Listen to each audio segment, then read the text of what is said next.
Assalamualaikum warahmatullahi wabarakatuh. Halo teman-teman semua. Perkenalkan saya Muhammad Gias Fatinabit, CPNS Laskar 2026, Kementerian Imigrasi dan Pemasyarakatan. Nah, kali ini di podcast santai ini kita akan membahas bela negara. Semoga teman-teman yang menonton dalam keadaan sehat dan tetap semangat ya. Kita akan bahas ini dengan cara yang ringan, tapi tetap dekat dengan kehidupan kita sehari-hari, khususnya di lingkungan kerja kita. Karena seringkali kita melakukan banyak hal baik, tapi belum tentu kita menyadari bahwa itu bagian dari kontribusi untuk negara. Kalau kita dengar-dengar kata rela berkorban untuk bangsa dan negara, biasanya langsung kebayang hal-hal yang besar seperti perjuangan di masa lalu atau pengorbanan yang sifatnya luar biasa, teman-teman.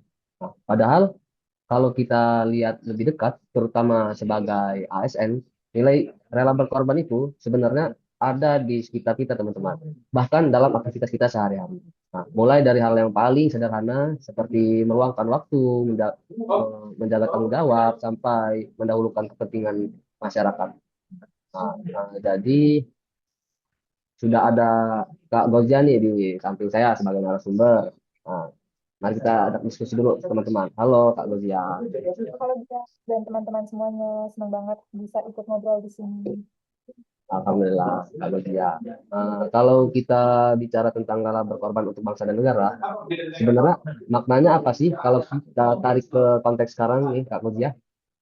Kalau menurut aku, rela berkorban itu berarti kita bersedia mengutamakan kepentingan bangsa dan negara di atas kepentingan pribadi. Tapi bukan berarti harus selalu dalam bentuk yang besar ya. Justru yang paling sering itu dalam bentuk kecil tapi konsisten.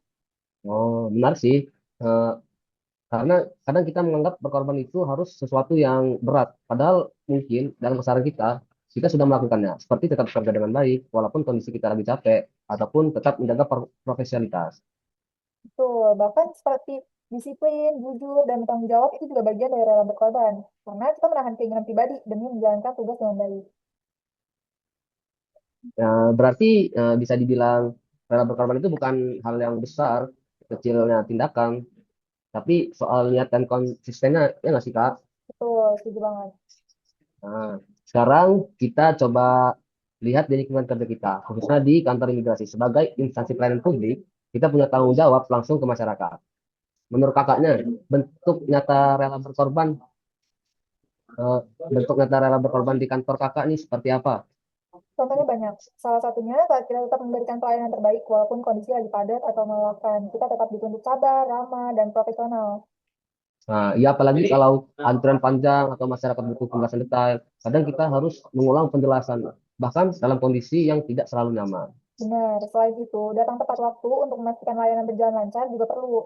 Juga bersedia lembur saat pekerjaan belum selesai, membantu rekan kerja tanpa diminta, mengikuti pelatihan untuk meningkatkan kompetensi. Itu semua bentuk pengorbanan kita sebagai ASN.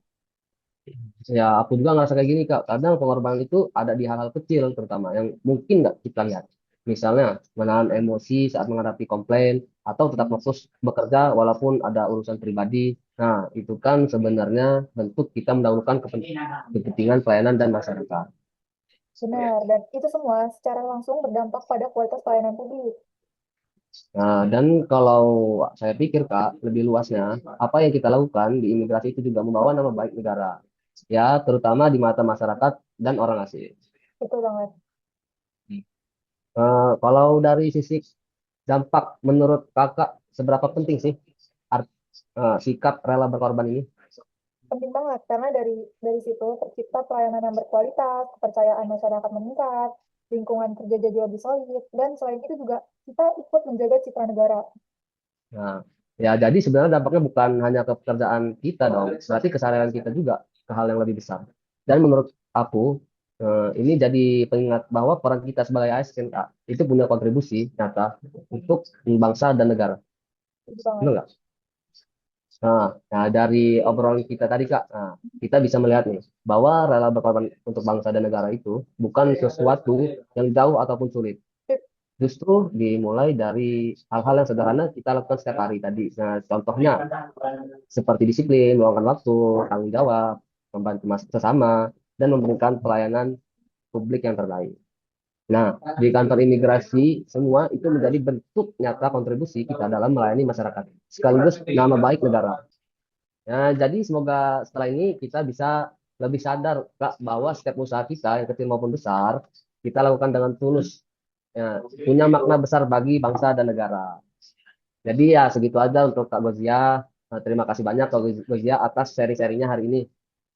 Ya, sama-sama dia. Semoga bermanfaat buat kita semua. Dan untuk teman-teman yang sudah menonton, yang mendengarkan, terima kasih semuanya. Sampai Terima jumpa di kasih. episode berikutnya. Tetap semangat. Dadah. Thank you.